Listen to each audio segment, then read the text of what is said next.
LICAAU का result out हो चुका है और SBI clerk pre NIBPS clerk pre भी LICAAU के आसपास ही हुई थी एग्ज़ाम्स। तो इसका मतलब है कि 2-4 दिन में SBI क्लर्क का भी प्री का रिज़ल्ट आउट हो जाएगा। और अभी लास्ट टाइम पे ना सबको बस यही टेंशन है कि ये इतने दिन बचे, 15 दिन में क्या पढ़े क्या ना पढ़े, कैसे क्या कुछ करें। देखो मेरी ना इतनी अच्छी तैयारी नहीं है, बट फिर भी देखो मतलब जो हम कर रहे हैं वो कम से कम किसी के साथ शेयर तो कर ही सकते हैं। तो मैं आपके साथ जो भी मैं नेक्स्ट 15 डेज़ में करूँगी, क्योंकि कोई और ऑप्शन नहीं है हमारे पास, तो वो चीज़ मैं आपके साथ शेयर कर रही हूँ। अगर आपको सही लगे तो आप इसे फॉलो कर सकते हैं, वरना तो देखो सबकी अपनी अपनी चॉइस होती है। अभी ना बता रखा है, जैसे टेंटेटिव डेट है SBI क्लर्क मेंस की, वो 15 नवंबर है, यानी कि हार्डली 15 डेज़ है। 15 भी नहीं बोल सकते, 14 डेज़ है हमारे पास। तो उसमें आपको क्या करना है, देखो सबसे पहले क्वांट्स का है, तो क्वांट्स का आपको एक डेली सेक्शनल मॉक लगाना है। मॉक लगा लिया, मॉक लगाने के बाद एनालिसिस ज़रूर करना है। ये नहीं कि मॉक लगा दिया और छोड़ दिया। जितने भी क्वेश्चन जो आपसे बने ना बने, गलत हुए, स्किप किए, कुछ भी किए हैं ना, वो सारे उन सबका एनालिसिस करो। फिर उसके बाद अगर पॉसिबल हो तो प्रैक्टिस करो PDF से। PDF कहीं से मिल पाए, पेड से या फ्री से, कैसे भी। तो क्वांट्स के जितने क्वेश्चन प्रैक्टिस करोगे ना, उतना आपके लिए अच्छा होगा। मेंस के क्वेश्चन प्रैक्टिस करो, ठीक है। और क्योंकि जितनी ज़्यादा प्रैक्टिस करेंगे ना, उतना ही हमारे लिए अच्छा होगा। उसके बाद आता है रीजनिंग का सेक्शन। तो देखो रीजनिंग का भी डेली मॉक लगाना है।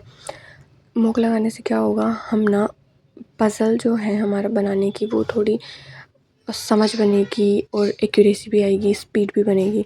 तो इसलिए डेली सेक्शनल मॉक लगाना है रीजनिंग का। और इस टाइम पे देखो ये मत सोचना कि मैं इस टाइम पे मॉक लगाऊँ ना लगाऊँ, लगाना है। इतने ही दिन बचे, मॉक लगाओ भर भर के, एनालिसिस करो जितनी पज़ल्स बनी ना बनी सबका। फिर उसके बाद मतलब कोई भी अगर मेंस की पज़ल्स हो तो उनको वापस से सॉल्व करो। उसके बाद आता है इंग्लिश का। इंग्लिश का देखो वोकैब रीड करना है। अगर आप क्लासेस कर रहे हो तो क्लासेस सही है।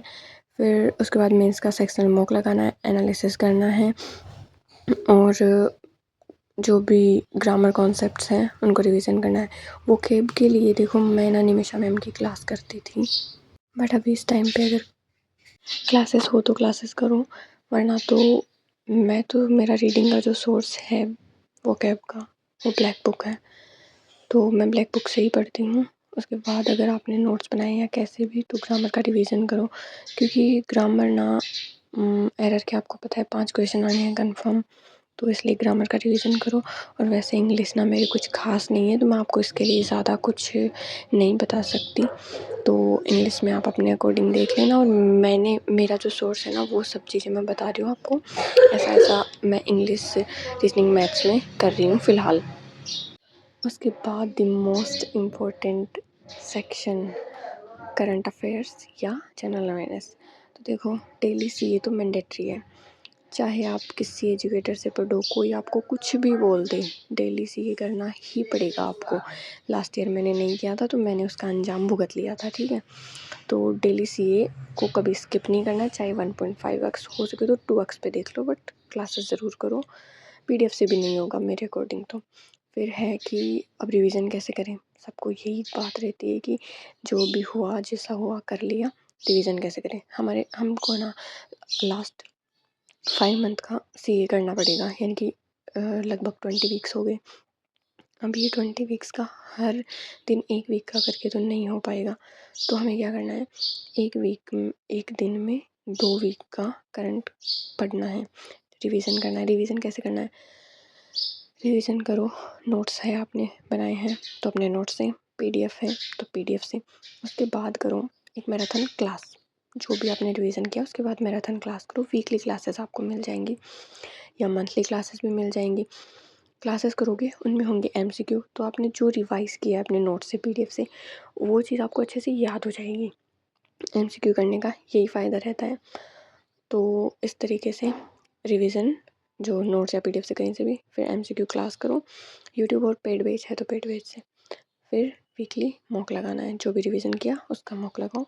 मॉक तो लगाना ही है, कोई भी सब्जेक्ट हो, कुछ भी हो, कैसा भी हो, चाहे नेगेटिव में मार्क्स आए बट मॉक लगाओ। मॉक लगाना क्यों ज़रूरी है? एक तो हमारी प्रैक्टिस बनी रहेगी, टाइम मैनेज हो जाएगा और थोड़ी घबराहट कम होगी, क्योंकि हम मॉक लगाते हैं ना तो डर निकल जाता है वो कि ऐसा हो जाएगा वैसा हो जाएगा। जब मॉक नहीं लगाते ना तभी एग्ज़ाम का हमारे अंदर डर बैठा रहता है।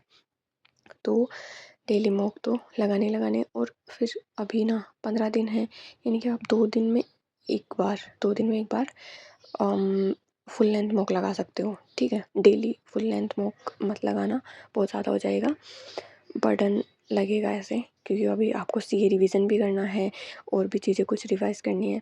तो 2 दिन से एक फुल लेंथ मॉक लगा लेना। ठीक है, फिलहाल के लिए बाय बाय।